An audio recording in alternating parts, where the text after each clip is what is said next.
നമസ്കാരം. Farmers agro Idukki ജില്ല ഏലകർഷക കൂട്ടായ്മ എന്ന ഗ്രൂപ്പിലെ എല്ലാ അംഗങ്ങൾക്കും നല്ലൊരു ദിവസം നേരുന്നു. നമ്മുടെ ഗ്രൂപ്പിൽ ഇടുക്കി ജില്ലയിലെ അടിമാലി മുതൽ കുട്ടിക്കാനം ഏലപ്പാറ വരെയും പിന്നെ വയനാട് അമ്പലവയൽ അങ്ങനെ വയനാട്ടിലെ പ്രദേശങ്ങളിലും ഊട്ടി കൊടൈക്കനാൽ അവിടെയും ഏലകൃഷി ചെയ്യുന്ന ഒരുപാട് പേരുണ്ടെന്ന് അറിഞ്ഞത് വളരെ സന്തോഷം. എല്ലാവർക്കും നമ്മുടെ ഗ്രൂപ്പിൽ നിന്ന് നല്ല കാർഷിക അറിവുകൾ ലഭിക്കട്ടെ എന്ന് ആശംസിക്കുന്നു. നമ്മുടെ ഇടുക്കി ജില്ലയിലുള്ള എല്ലാ കർഷകരെ ഒരുമിച്ച് കൂട്ടുന്നതിന് വേണ്ടി ഏലകർഷകരെ ഒരുമിച്ച് കൂട്ടുന്നതിന് വേണ്ടിയും പരസ്പരം അറിവുകൾ പങ്കുവയ്ക്കുന്നതിന് വേണ്ടിയും സംശയങ്ങൾ നിവാരണം ചെയ്യുന്നതിന് വേണ്ടിയും അതോടൊപ്പം തന്നെ കളക്റ്റീവായിട്ട് ഒരുമിച്ച് ചേർന്ന് എല്ലാവർക്കും വേണ്ടിയുള്ള കാർഷിക ഇൻപുട്സ് അഗ്രി ഇൻപുട്സ് ഒരുമിച്ച് ചേർന്ന് വാങ്ങിച്ച് അവ വളരെ ലാഭം കുറഞ്ഞ രീതിയിൽ അല്ലെങ്കിൽ വളരെ മിനിമം ചെലവിൽ നമുക്ക് എല്ലാവരിലേക്ക് എത്തിക്കുന്ന ഒരു സംവിധാനമായിട്ട് നമ്മുടെ ഈ ഗ്രൂപ്പ് വളർന്നത് വളരെ സന്തോഷമുണ്ട്. അതിന്റെ അടുത്ത പടിയായി നമ്മൾ അവതരിപ്പിക്കുന്നതാണ് നമ്മുടെ കാർഷിക കലണ്ടർ എന്ന് പറയുന്നത്. കാർഷിക കലണ്ടർ ഒരു ഏലകൃഷി കലണ്ടർ. കാർഷിക കലണ്ടർ എന്ന് പറയുമ്പോൾ എല്ലാ കൃഷികളും ഉൾപ്പെടുമല്ലോ. നമ്മൾ ഏലത്തിനെ ഫോക്കസ് ചെയ്യുന്നതുകൊണ്ട് നമ്മൾ കൃഷി കലണ്ടർ ഏലം കൃഷി കലണ്ടർ എന്ന് പറഞ്ഞൊരു പുതിയൊരു കോൺസെപ്റ്റ് നമ്മൾ ഈ വർഷം 2024 അവസാനത്തോടുകൂടി അതായത് 2025 വേണ്ടി അവതരിപ്പിക്കുകയാണ്. ഒരു കാർഷിക കലണ്ടറിന് പകരം ഒരു ഡയറി എന്ന നിലയിലാണ് ആദ്യമേ നമ്മുടെ ചർച്ചകൾ പുരോഗമിച്ചത്.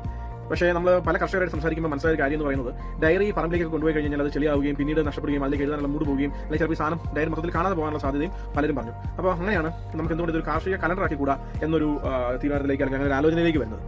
അത് തന്നെ നമ്മുടെ കർഷകരെ സംബന്ധിച്ച് ഫോണിലേക്ക് അന്ന് നടക്കുന്ന കാര്യങ്ങളൊക്കെ നോട്ട് ചെയ്തിടാനായിട്ടുള്ള സൗകര്യങ്ങൾ ഇന്ന് നിലവിലുണ്ട്. അതിനുശേഷം വൈകുന്നേരം വീടുകളിൽ വന്നതിന് ശേഷം ആ കലണ്ടറിലേക്ക് ജസ്റ്റ് കുറച്ച് ചെറിയ വാക്കുകളൊന്ന് ചുരുക്കി എഴുതുകയാണെങ്കിൽ നമുക്കതൊരു ഡേറ്റ ആയിട്ട് നിൽക്കും. മാസങ്ങളോളം നമ്മുടെ ഒരു വർഷത്തേക്ക് നമ്മുടെ ഭിത്തികളിൽ അത് തൂങ്ങിക്കിടക്കുകയും പിന്നീട് അത് നമുക്ക് മറിച്ച് നോക്കാനായിട്ടുള്ള എളുപ്പങ്ങളുണ്ട്. ഇന്ന മാസം എന്ത് ചെയ്യുന്നു ഒറ്റ നോട്ടത്തിൽ നമുക്ക് അറിയണമെങ്കിൽ ഒരു കലണ്ടറിൽ നമുക്ക് കുറിച്ചിട്ടാണെങ്കിൽ അതായിരിക്കും എളുപ്പം. അങ്ങനെ കുറേ പ്രാക്ടിക്കൽ ആയിട്ടുള്ള കുറേ സൊല്യൂഷൻസ് കലണ്ടർ കൊണ്ട് നമുക്ക് സാധിച്ചു. അതുകൊണ്ട് തന്നെയാണ് നമ്മൾ കാർഷിക കലണ്ടറിലേക്ക് മാറിയത്.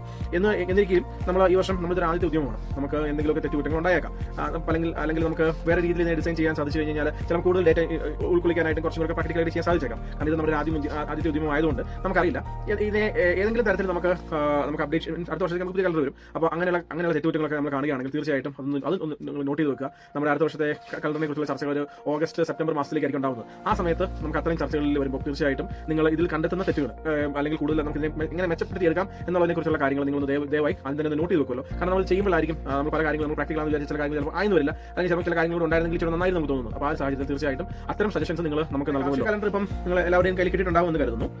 ഇൻ കേസ് ഏതെങ്കിലും കർഷകർക്ക് ആർക്കെങ്കിലും ഇനി ഇത് ലഭിക്കാനുണ്ടെങ്കിൽ ഞാൻ ഡിസ്ക്രിപ്ഷനിൽ 2 നമ്പർ കൊടുക്കാം. ഒന്ന് നമ്മുടെ രാജകുമാരിയിലെ ഷോപ്പിന്റെ നമ്പറാണ്, പിന്നെ കൂടാറുള്ള ഷോപ്പിന്റെ നമ്പറും കൊടുക്കാം. അവിടെ കലണ്ടറുകൾ ആവശ്യത്തിന് എത്തിയിട്ടുണ്ട്. പിന്നെ നമ്മൾ ഗ്രൂപ്പിൽ തന്നെ ചോദിച്ചാൽ അറിയാമല്ലോ, നമ്മൾ ഇടുക്കി ജില്ലയിൽ പല ഭാഗങ്ങളിൽ കടകളിലും പല ബേക്കറികളിലും പലചരക്കടകളിലും ഒക്കെ ആയിട്ട് നമ്മുടെ കലണ്ടർ പലതും കൊണ്ട് വെച്ചിട്ടുണ്ട്. നമ്മുടെ ഗ്രൂപ്പിൽ അംഗങ്ങളായ പലരുടെയും കടകൾ നമ്മൾ വെച്ചിട്ടുണ്ട്. അപ്പോൾ നമ്മുടെ ഗ്രൂപ്പിലാണെങ്കിൽ ചോദിച്ചു കഴിഞ്ഞാൽ ആർക്കെങ്കിലും കിട്ടാനുണ്ടെങ്കിൽ നമ്മൾ അത് അവിടെ എത്തിക്കുന്നതിന് വേണ്ടിയിട്ടുള്ള എന്തെങ്കിലുമൊക്കെ മാർഗ്ഗങ്ങൾ നമുക്ക് ചെയ്തു തരാം. ഓക്കെ, നമ്മുടെ കലണ്ടർ കിട്ടിയവർക്കറിയാം. അത് നമ്മുടെ കലണ്ടറിന്റെ ഇടത് ഭാഗത്തായിട്ട് ഡേറ്റ്സ് കാര്യങ്ങളെല്ലാം കൊടുത്തിട്ടുണ്ട്. അതിനുശേഷം വരുന്നത് രണ്ടാമത്തെ കോളം എന്ന് പറയുന്നത് വർക്ക്, അല്ലെങ്കിൽ ചെയ്ത ജോലി അന്ന് നടന്ന ജോലി എന്താണെന്നുള്ളത് നോട്ട് ചെയ്യുന്ന സ്ഥലമാണ് വർക്ക് എന്നുള്ളത്. അതിനുശേഷം വരുന്നതാണ് മെറ്റീരിയൽ, പിന്നെ വരുന്ന ലേബർ, കോസ്റ്റ്. ഓക്കെ, ഈ വർക്കിൽ നമുക്ക് എഴുതാം കവാത്ത്, അല്ലെങ്കിൽ കായെടുപ്പ്, അല്ലെങ്കിൽ മരുന്നടി, അല്ലെങ്കിൽ വെള്ളപ്പറിക്കൽ, അല്ലെങ്കിൽ വെള്ളവടി, അങ്ങനെയുള്ള കാര്യങ്ങളെല്ലാം അവിടെ നോട്ട് ചെയ്യുന്നത് ഈ വർക്കിന്റെ കോളത്താണ്.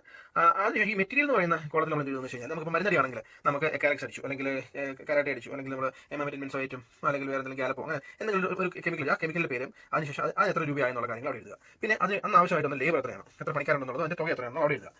ഈ കോസ്റ്റ് എന്ന് പറയുന്ന ഭാഗത്ത് നമ്മൾ ഈ മെറ്റീരിയലിന്റെ കോസ്റ്റും ലേബറിന്റെ കോസ്റ്റും കൂടെ ചേർന്ന് വരുന്ന തുക എത്രയാണോ അതവിടെ നോട്ട് ചെയ്യുന്നു. അത് ഈ നോട്ട്സിന്റെ ഭാഗത്ത് നമ്മൾ എന്താണെന്ന് വെച്ചാൽ നമുക്ക് ആർക്കെങ്കിലും പറ്റു കൊടുത്തു, അല്ലെങ്കിൽ നമ്മൾ തോട്ടി കംപ്ലൈന്റ് ആയി, അല്ലെങ്കിൽ ഓസ് ലീക്ക് കൊണ്ട് അത് റെഡിയാക്കണം, അല്ലെങ്കിൽ കത്തി കാച്ചിക്കാൻ കൊടുത്തു, അങ്ങനെ എന്തെങ്കിലുമൊക്കെ പോയിന്റ് ഉണ്ടെങ്കിൽ നമുക്ക് നോട്ട്സിന്റെ അവിടെ എഴുതുക. അങ്ങനെ ഒരു മാസം മുഴുവൻ കാര്യങ്ങൾ നമുക്ക് ഈ പറയപ്പെടുന്ന കോളങ്ങളിൽ എഴുതുക.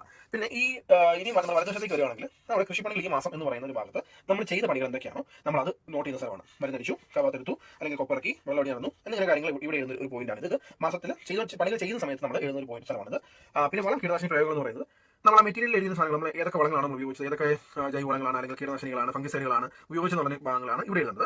അത് ഇവിടെ എഴുതുമ്പോഴത്തേക്കും അത് ആദ്യം നമ്മൾ ഈ ഒരു ഭാഗത്ത് നമ്മൾ എഴുതുന്നു. ഓക്കെ, കാലക്ഷൻ കാരറ്റ് അടിച്ചു, ഇവിടെ നമുക്ക് എഴുതാം എങ്ങനെയുണ്ടാകുന്ന റിസൾട്ട്, തണ്ടുവരപ്പിന് കുറവുണ്ട്, അല്ലെങ്കിൽ പുതിയ ഇലകൾക്ക് നല്ല വീതിയുണ്ട്, അല്ലെങ്കിൽ വേര് നന്നായിട്ട് തെളിഞ്ഞു വരുന്നുണ്ട്. അത് പിന്നീട് നമുക്കൊന്ന് മറിച്ച് നോക്കുമ്പോൾ നമുക്കത് മനസ്സിലായി ഇന്ന സാധനത്തിന് പ്രയോജനമുണ്ടോ, അല്ലെങ്കിൽ ഇന്നൊരു സാധനം ചെയ്തു അതിനൊരു പ്രയോജനമില്ല, അതുകൊണ്ട് കാര്യം എനിക്കുണ്ടായില്ല എന്നൊക്കെ നോട്ട് ചെയ്യാനുള്ള ഒരു പോയിന്റാണ് ഈ പറയുന്നത് വളം കീടനാശിനി പ്രയോഗങ്ങൾ എന്ന് പറയുന്നത്. പിന്നീട് വരുന്നത് കൃഷിപ്പണികൾ അടുത്ത മാസം എന്ന് പറയുന്ന പോയിന്റാണ്. ഇതിന്റെ പ്രത്യേകത എന്ന് പറയുന്നത് നമുക്ക് ഈ മാസം നമുക്ക് തോന്നുന്നു അടുത്ത മാസം ഇന്ന കാര്യങ്ങൾ ചെയ്യണമല്ലോ, കൊപ്പടിക്കണം, അല്ലെങ്കിൽ ഇന്ന ഭാഗത്ത് ചെടികൾ വെട്ടണം, അല്ലെങ്കിൽ ഇന്ന ഭാഗത്ത് ചെടികൾക്ക് pH കൺട്രോൾ ചെയ്തിട്ട് കുമ്മായം ചെയ്ത് വളം കയറ്റിക്കൊണ്ട് വരണം എന്നിങ്ങനെ വിചാരിക്കും. നമുക്ക് അടുത്ത മാസത്തെ കുറിച്ചുള്ള നമ്മുടെ ആലോചനകൾ നമുക്ക് ഈ മാസം നോട്ട് ചെയ്യാനുള്ളതാണ്. അപ്പോൾ ഇത് നോക്കുമ്പോൾ തന്നെ അടുത്ത മാസം കലണ്ടർ മാറ്റിയിട്ട് കൃഷിപ്പണികൾ ഈ മാസം എന്ന് പറയുന്ന കോളം ഇതുകൂടെ വെച്ച് നോക്കുമ്പോഴത്തേക്കും നമുക്ക് ഏകദേശം ഒരു ധാരണയുണ്ടാവും എന്താണ് നമ്മൾ ചെയ്ത പണികൾ, നമുക്ക് എങ്ങനെയാണ് വരുമാനം കാര്യങ്ങളൊക്കെ ഉള്ളത്. പിന്നീട് വരുന്നതാണ് ഈ വരവ് ചെലവ്. ഇവിടെ നമ്മൾ ചിലവ് എഴുതുമല്ലോ, ഓരോ ജോലികൾ കഴിഞ്ഞുള്ള ചിലവ് നമ്മളിങ്ങനെ എഴുതി അതിന് ടോട്ടൽ കൂട്ടുക. അത് നമ്മൾ ചിലവിന്റെ കോളത്തിൽ അത് നമുക്ക് ചിലവുകളൊക്കെ ഇവിടെ എഴുതുക. നമ്മൾ കാവിറ്റു, അല്ലെങ്കിൽ നമുക്ക് കാപ്പിക്കുരു, കുരുമുളക്, എന്തെങ്കിലും സാധനങ്ങളൊക്കെ ഉണ്ട്, അതൊക്കെ വിറ്റതിന്റെ വരവുകൾ നമുക്ക് ഇവിടെ നോട്ട് ചെയ്യുക. അപ്പോൾ അതാത് മാസത്തെ വരവും ചെലവും തമ്മിലുള്ള ഒരു വ്യക്തമായിട്ടുള്ള ഒരു ധാരണ നമുക്ക് ഈ ഒരു കലണ്ടറിലൂടെ കിട്ടും. ഇത് എല്ലാ മാസവും നമ്മൾ ഡെയിലി എഴുതി പോകാം, എന്നാൽ മാത്രമേ നമുക്ക് വ്യക്തമായിട്ടുള്ള ഒരു ധാരണ ഇതിനെ കുറിച്ചിട്ട് നമുക്കുണ്ടാവും.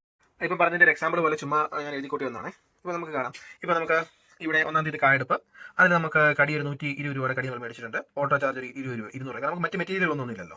അന്ന് 20 പേര് നമുക്ക് കായെടുക്കാനുണ്ടായിരുന്നു. അത് നമുക്ക് 10,000 രൂപ ചിലവായി, 10,320 രൂപ. അതിൻ്റെ അകത്ത് രമണി ഒരു 500 രൂപ മുൻപറ്റ് മേടിച്ചിട്ടുണ്ട്, സുമതി ഒരു 1,200 രൂപ മുൻപറ്റ് മേടിച്ചിട്ടുണ്ട്. അപ്പോൾ അങ്ങനെ ഒരു കാര്യങ്ങൾ അവിടെ എഴുതിയിട്ടുണ്ട്. പിന്നെ കായെടുപ്പ് കഴിഞ്ഞു, കവാത്തുണ്ടായിരുന്നു, കവാത്തിന് കടി മാത്രമേ ഉള്ളൂ, 5 പേരുണ്ടായിരുന്നു ലേബർ, അതങ്ങനെ മണിക്കൂലി എഴുതി. പിന്നെ മരുന്നടി, പിന്നെ അതിൻ്റെ മരുന്നടി വന്നു. അതിന് നമ്മൾ മരുന്നടിക്കകത്ത് എക്കാലക്സും കരാട്ടയും കൂടെ നമ്മൾ അടിച്ചത് 3000 രൂപയും കടിയിലാണ്ട് ഒരു 30 രൂപയുടെ കടി മേടിച്ചു. അങ്ങനെ 4 പണിക്കാരുണ്ടായിരുന്നു, 530 രൂപ. തോട്ടി ഒരെണ്ണം വാങ്ങി. അങ്ങനെയുള്ള കാര്യങ്ങൾ അവിടെ എഴുതാം. പിന്നെ അടുത്ത ദിവസം മരുന്നടി കഴിഞ്ഞിട്ട് പിന്നെ ചപ്പടിപ്പിക്കലായിരുന്നു. ചോട്ടിലെല്ലാം ചപ്പടിപ്പിച്ചു. 2 പേരുണ്ടായിരുന്നുള്ളൂ. 2 പേരെന്ന് പറയുന്നത് ഭാര്യയും ഭർത്താവും കൂടെ. വെളി നാളെ വിളിച്ചില്ല. നമ്മൾ സ്വന്തമായിട്ട് പണിതെന്ന് പറഞ്ഞാൽ നമ്മുടെ ആ ഒരു കോസ്റ്റ് അതിൽ എഴുതണം. നമ്മൾ പലപ്പോഴും നമ്മുടെ കർഷകർ നമ്മുടെ അധ്വാനം ഒരിക്കലും മാർക്കാറില്ലല്ലോ. അതുകൊണ്ട് ഈ 2 പേരെന്ന് പറയുന്നത് ഭാര്യയും ഭർത്താവും കൂടെ ആയിരുന്നു. 1000 രൂപ അവർക്ക് വേണ്ടി എഴുതി. കടിയൊന്നും മേടിച്ചില്ല. അപ്പോൾ അന്നത്തെ ചിലവെന്ന് പറയുന്നത് 1000 രൂപ കത്തി കാച്ചിക്കാൻ കൊടുത്തിട്ടുണ്ട് എന്നുള്ള കാര്യം നമ്മളവിടെ മാർക്ക് ചെയ്തു. പിന്നെ അതിനുശേഷം പിന്നെ ഉള്ള ദിവസങ്ങൾ കളവറിച്ചിലൊക്കെ ആയിരുന്നു, വെള്ളമടിയായിരുന്നു. പിന്നെ വളമുണ്ട്.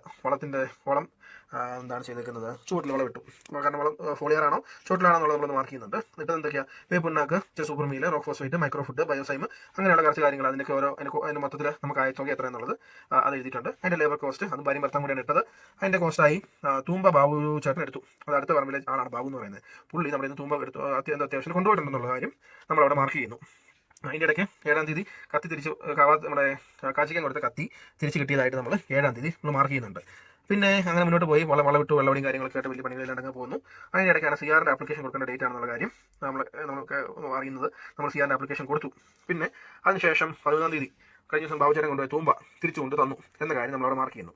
അങ്ങനെ ഓരോരോ കാര്യങ്ങൾ, മണ്ണടിയിൽ, ഫോളിയാറ്, അതിന് വരുന്ന കോസ്റ്റുകൾ, അതിന് വരുന്ന ലേബർ ചാർജ്, അതിൻ്റെ തരുന്ന സാധനങ്ങളുടെ വില, ആൾക്കാർക്ക് മുൻപറ്റി കൊടുത്തേക്കുന്ന കാര്യങ്ങൾ, അങ്ങനെ പിന്നെ ഇവിടെ കണ്ടു നമുക്ക് ഇലകരിച്ചിലുണ്ട്. അപ്പോൾ ഓരോ കാര്യങ്ങൾ നമ്മൾ പറമ്പിൽ കണ്ട കാര്യങ്ങളൊക്കെ നമ്മൾ മാർക്ക് ചെയ്യുന്നു. ഓരോരുത്തർക്ക് കൊടുത്ത പറ്റിയ കാര്യങ്ങൾ അങ്ങനെ എല്ലാം മാർക്ക് ചെയ്ത് നമ്മളിവിടെ കോസ്റ്റ് എഴുതുന്നു. അത് ടോട്ടലായിട്ട് നമുക്ക് ഒരു മാസം നമുക്ക് ചിലവ് 1,29,320 രൂപയുടെ ചിലവുണ്ട്.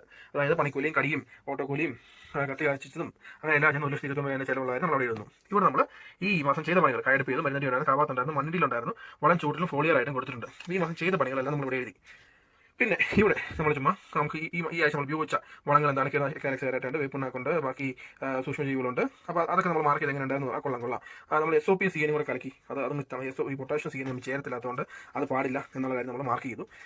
നമ്മളൊരു അറിവായിട്ട് നമ്മൾ എഴുതിയിരുന്നു. പിന്നെ അടുത്ത മാസം എന്തൊക്കെ ചെയ്യണം എന്നുള്ളതിനെ കുറിച്ചിട്ട് നമ്മൾ ഇടയ്ക്കിടയ്ക്ക് ആലോചിച്ച് മനസ്സിലായത് കൊപ്പറക്കണം, റീപ്ലാന്റ് ചെയ്യാനുണ്ട്, പിന്നെ മുള്ളു കുത്താനുണ്ട്, അങ്ങനെയുള്ള കാര്യങ്ങൾ നമ്മൾ അടുത്ത മാസത്തേക്കുള്ള കാര്യങ്ങൾ ഇവിടെ എഴുതിയിരുന്നു. പിന്നെ ഇവിടെയാണ് നമ്മുടെ വരാൻ ചിലവ്. നമ്മൾ ചിലവ് എഴുതുന്നു. ഇച്ചിരി കുറച്ച് പച്ചക്കായും ഒക്കെ ഉണ്ടായിരുന്നു. ഉണക്ക 140 കിലോ ഇരിപ്പുണ്ടായിരുന്നു മുന്നത്തെ മാസങ്ങളെല്ലാം ചേർന്നിട്ട്. ഏകദേശം 2,900 രൂപ കൊടുത്തു. 10-15 ലക്ഷം രൂപ കിട്ടി. അപ്പം നിലവിൽ ഈ മാസത്തെ എന്ന് പറയുന്നത് ഈ മാസത്തെ ലാഭമല്ല. ശരിക്കും പറഞ്ഞു കഴിഞ്ഞാലും ബാക്കി ചിലവുകളെല്ലാം നോക്കണം. ചുമ്മാ വെറുതെ ഇങ്ങനെ എഴുതിയിട്ടുണ്ടെന്നേ ഉള്ളൂ. പക്ഷേ നമ്മൾ ഒരു വർഷത്തിൻ്റെ അവസാനം നോക്കുമ്പോഴത്തേക്കും നമുക്ക് ഒരു വർഷം മുഴുവൻ കൃഷി ചെയ്തതിൻ്റെ ലാഭം എന്താണ്, നഷ്ടം എന്താണ് പ്രശ്നങ്ങൾ. അപ്പോൾ ഇതിനകത്ത് നമുക്ക് എല്ലാ മാസത്തെ കാര്യങ്ങളും നമ്മൾ ഇതുപോലെ ചെയ്യുമ്പോൾ നമുക്ക് ഏകദേശം ഒരു ധാരണ കിട്ടും നമ്മുടെ കൃഷിയുടെ അവസ്ഥ എങ്ങോട്ടാണ് പോകുന്നത്. പിന്നീട് നമ്മൾ ബാക്കിലേക്ക് ആലോചിച്ചാലും നമുക്ക് കഴിഞ്ഞ വർഷത്തെ കാര്യങ്ങളെക്കുറിച്ച് നോക്കണമെന്ന് പിന്നീട് വർഷങ്ങൾ നോക്കിക്കഴിഞ്ഞ് കഴിഞ്ഞാൽ ഈ ഒറ്റൊരു കലണ്ടർ കൊണ്ട് തന്നെ നമുക്ക് ചെയ്ത പണികൾ എന്താണ്, എവിടെയാണ് മിസ്റ്റേക്ക് പറ്റിയിരിക്കുന്നത്, ഏത് വളങ്ങളാണ് നമ്മൾ ചേരാത്തത്, ചെയ്തതിൻ്റെ റിസൾട്ട് എന്താണ് എന്നൊക്കെയുള്ള കാര്യങ്ങൾ നമുക്ക് ഏകദേശം ഈ ഒരു കലണ്ടർ നോക്കുമ്പോൾ നമുക്ക് മനസ്സിലാവും. ഏലകൃഷിയെ പറ്റി പറയുമ്പോൾ എല്ലാവരും പറയാറുള്ള ഒരു കാര്യമാണ് ഏലകൃഷി എന്ന് പറയുന്നത് കുഞ്ഞു കുട്ടികളെ നോക്കുന്നത് പോലെ അത്രയും ഡിഫിക്കൽട്ട് ആയിട്ടുള്ള പ്രോസസ്സാണ്. അതായത് എല്ലാ ദിവസവും പരിചരണം ആവശ്യമുണ്ട്, എപ്പോഴും പരിചരണം ആവശ്യമുള്ള ഒരു ചെടിയാണ് ഏലം എന്ന് പറയുന്നത്. അപ്പോൾ അത്തരം ഒരു ചെടിയിൽ നമുക്ക് പല കാര്യങ്ങളും നമ്മൾ മറന്നു പോകാനുള്ള ഒരു സാധ്യതയുണ്ട്. അതുകൊണ്ട് നമുക്ക് ചെയ്യാൻ പറ്റുന്ന ഒരു എളുപ്പമാർഗ്ഗം എന്ന് പറയുന്നത് ഒരു വാട്സ്ആപ്പ് ഗ്രൂപ്പ് ഉണ്ടാക്കുക. വാട്സ്ആപ്പ് ഗ്രൂപ്പ് എന്ന് പറയുന്നത് അപ്പം നിങ്ങളും നിങ്ങളുടെ ഭാര്യ അല്ലെങ്കിൽ മക്കളെ കൃഷിയായിട്ട് ബന്ധപ്പെട്ട് നിൽക്കുന്ന 1-2 പേരെ കൂടെ ചേർത്തുള്ള ഒരു ചെറിയൊരു ഒരു മിനി വാട്സ്ആപ്പ് ഗ്രൂപ്പ് ഉണ്ടാക്കിയതിന് ശേഷം ഡെയിലി പറമ്പിൽ നടക്കുന്ന കാര്യങ്ങൾ അതിലൊരു വോയിസ് നോട്ടായിട്ട് അല്ലെങ്കിൽ ടൈപ്പിംഗ് മെസ്സേജ് ആയിട്ട് അല്ലെങ്കിൽ ഒരു ഫോട്ടോ ആയിട്ട് അവിടെ പോസ്റ്റ് ചെയ്യുക. നിങ്ങൾ ഇപ്പം 10-12 മണിക്കാരുണ്ടെങ്കിൽ രാവിലെ അത് നോട്ട് ചെയ്യുക. 8 മണിയാകുമ്പോഴത്തേക്ക് ഇന്ന് 12 മണിക്കാർ വന്നിട്ടുണ്ട്, ഇന്ന് തമിഴ്ക്കാർ 12 പേരുണ്ട്, മലയാളികൾ 8 പേരുണ്ട്, അല്ലെങ്കിൽ ഹിന്ദിക്കാർ ഇത്ര പേരുണ്ട് എന്നിങ്ങനെ കാര്യങ്ങൾ അവിടെ നോട്ട് ചെയ്തിടുക. അല്ലെങ്കിൽ പണിക്കിടയ്ക്ക് ഒരാൾ പോയി ഒരു 11 മണിയാകുമ്പോഴത്തേക്ക് അല്ലെങ്കിൽ 12 മണിയാകുമ്പോഴത്തേക്കും ഇന്നൊരാളുടെ വീട്ടിലൊരാൾ വന്നപ്പോൾ പോയി ആ കാര്യം അവിടെ നോട്ട് ചെയ്തിടുക. പിന്നെ ഇനി അതല്ല കടി മേടിക്കാൻ പോയപ്പോഴത്തേക്കും 150 രൂപ കടിയായി, അതിന്റെ ബില്ലിന്റെ ഒരു ഫോട്ടോ എടുത്തിടുക. മരുന്ന് മേടിക്കാൻ പോകുമ്പോൾ ആ മരുന്നിന്റെ ഫോട്ടോ എടുത്ത് അവിടെ ഗ്രൂപ്പിലിടുക. അപ്പോൾ കൃത്യമായിട്ടുള്ള ഡേറ്റ 2-3 പേരുടെ ഫോണിൽ കിടപ്പുണ്ടാവും. പിന്നെ വൈകുന്നേരങ്ങളിൽ വന്നതിന് ശേഷം ഇത് കൃത്യമായിട്ടും കലണ്ടറിലേക്ക് മാറ്റും. കാരണം നമ്മൾ ഈ പറയപ്പെടുന്ന പറ്റി മേടിച്ചിട്ടുണ്ടെങ്കിൽ അല്ലെങ്കിൽ പറഞ്ഞ പോലെ പറമ്പിന്റെ നമ്മൾ പണി അടുത്ത പറമ്പുകാർ വന്നിട്ട് തൂമ്പ് എടുത്തുകൊണ്ട് പോയി അല്ലെങ്കിൽ ഒരു കത്തി വേണം, എന്തൊരു കാര്യത്തിൽ വന്ന് സാധനം എടുത്തുകൊണ്ട് പോയി അതൊക്കെ നമ്മൾ ഫോണിൽ നോട്ട് ചെയ്തിട്ട് വൈകുന്നേരം വന്നിട്ട് ഈ പറഞ്ഞ കലണ്ടറിൽ മാർക്ക് ചെയ്യുക. അതാകുമ്പോൾ നമുക്ക് ശനിയാഴ്ച പണിക്കൂലി കൊടുക്കുന്നതിന് വേണ്ടിയിട്ട് മറ്റെന്തെങ്കിലും കാര്യങ്ങളൊക്കെ ഉണ്ടെങ്കിൽ നോക്കാം. പിന്നെ ഞാൻ മുമ്പേ പറഞ്ഞ പോലെ തന്നെ നമ്മുടെ സ്പൈസ് ബോർഡിൽ അതിൻ്റെ ആപ്ലിക്കേഷൻ കൊടുക്കണം, സിആറിന്റെ ആപ്ലിക്കേഷൻ കൊടുക്കണം, അങ്ങനെയുള്ള കാര്യങ്ങൾ എല്ലാം ഈ പറയപ്പെടുന്ന ഒരു കലണ്ടറിൽ നമുക്ക് മാർക്ക് ചെയ്താൻ പറ്റി കഴിഞ്ഞാൽ നമുക്ക് ശരിക്കും നല്ലൊരു നമ്മുടെ കൃഷി ഒരു എൻസൈക്ലോപീഡിയ പോലെ നമുക്ക് മെയിൻറ്റെയിൻ ചെയ്യാൻ പറ്റും. ആദ്യമൊക്കെ നമുക്ക് ചെറിയ ഡിഫിക്കൽട്ടി ആയിരിക്കാം, നമ്മൾ സാധാരണ ചെയ്യുന്ന ഒരു പ്രക്രിയ അല്ലാത്തതുകൊണ്ട് തന്നെ. പക്ഷേ അതിലേക്കൊന്നും എത്തിക്കഴിഞ്ഞ് കഴിഞ്ഞാൽ ഇതിനെ വളരെ ശാസ്ത്രീയമായിട്ട് നമുക്ക് നമ്മുടെ കൃഷിയെ നമുക്ക് മനസ്സിലാക്കാനും നമ്മുടെ ചെലവുകളൊക്കെ നിയന്ത്രിക്കാനായിട്ട് നമുക്ക് ഇതൊരു ഉപായമായിട്ട് നമുക്ക് ഉപയോഗിക്കാൻ സാധിക്കും.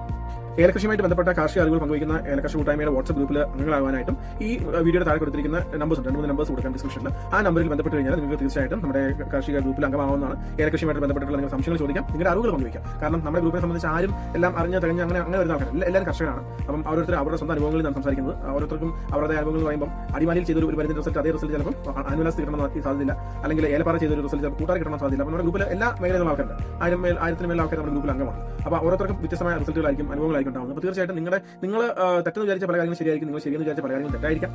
ചില മിക്സിംഗിന്റെ പ്രശ്നം ഉണ്ടാകും, കോമ്പിനേഷന്റെ പ്രശ്നം ഉണ്ടാവാം. ചില ഭാഗങ്ങളിൽ ചില മരുന്നുകൾക്ക് വിലക്കുറവുണ്ടാവും, ചില ഭാഗങ്ങളിൽ മരുന്നുകൾക്ക് വില കൂടുതലുണ്ടാവും. അപ്പോൾ അതൊക്കെ ഡിസ്കസ് ചെയ്യുന്നതിനും കൃഷി ചെലവുകൾ കുറയ്ക്കുന്നതിനൊക്കെ ഒരുപാട് ഉപകരിക്കുന്ന ഒരു ഗ്രൂപ്പാണ്. അപ്പോൾ തീർച്ചയായിട്ടും ഇത്തരം അറിവുകൾ നിങ്ങൾക്ക് താല്പര്യം ഉണ്ടെങ്കിൽ ഏലകൃഷിയായിട്ട് ബന്ധപ്പെട്ട് തീർച്ചയായിട്ടും നമുക്ക് ചെക്കൗട്ട് ചെയ്യാൻ പറ്റുന്ന ഒരു ഗ്രൂപ്പാണ് നമ്മുടെ വാട്സ്ആപ്പ് ഗ്രൂപ്പ്. അപ്പോൾ ഈ പറയുന്ന നമ്പറിൽ നിങ്ങൾ കോൺടാക്ട് ചെയ്ത് അതിൽ വാട്സ്ആപ്പ് മെസ്സേജ് അയച്ചാൽ, കാരണം വിളിച്ചാൽ ചിലപ്പോൾ എടുക്കണമെന്ന്, കാരണം കടയിലൊക്കെ തിരക്കാണെങ്കിൽ ചിലപ്പോൾ ഫോൺ വിളിച്ചെടുക്കണമെന്നില്ല. നിങ്ങൾ ജസ്റ്റ് അതിൽ ഏലകൃഷി കൂട്ടായ്മയിൽ അംഗമാകാൻ താല്പര്യമുണ്ട് എന്നൊരു ജസ്റ്റ് ഒരു വാട്സ്ആപ്പ് മെസ്സേജ് അയച്ചു കഴിഞ്ഞാൽ നമ്മുടെ ഗ്രൂപ്പിന്റെ ലിങ്ക് അവർ അയച്ചു തന്നു. അപ്പോൾ അതിൽ നിങ്ങൾ ക്ലിക്ക് ചെയ്ത് നിങ്ങൾക്ക് നമ്മുടെ വാട്സ്ആപ്പ് ഗ്രൂപ്പിൽ അംഗമാവുന്നതാണ്. അതുപോലെ തന്നെ ഏലകൃഷിയുമായിട്ട് ബന്ധപ്പെട്ട് കുറച്ച് വീഡിയോകളൊക്കെ നമ്മൾ ഈ ഒരു യൂട്യൂബ് ചാനലിൽ ചെയ്തിട്ടുണ്ട്. താല്പര്യം ഉണ്ടെങ്കിൽ മറ്റ് വീഡിയോകളൊക്കെ നിങ്ങൾക്ക് നോക്കാവുന്നതാണ്. നിങ്ങളുടെ വാല്യൂബിൾ ആയിട്ടുള്ള നിർദ്ദേശങ്ങളും സജഷൻസും ഒക്കെ കമൻ്റ് ആയിട്ട് രേഖപ്പെടുത്തുക. താങ്ക്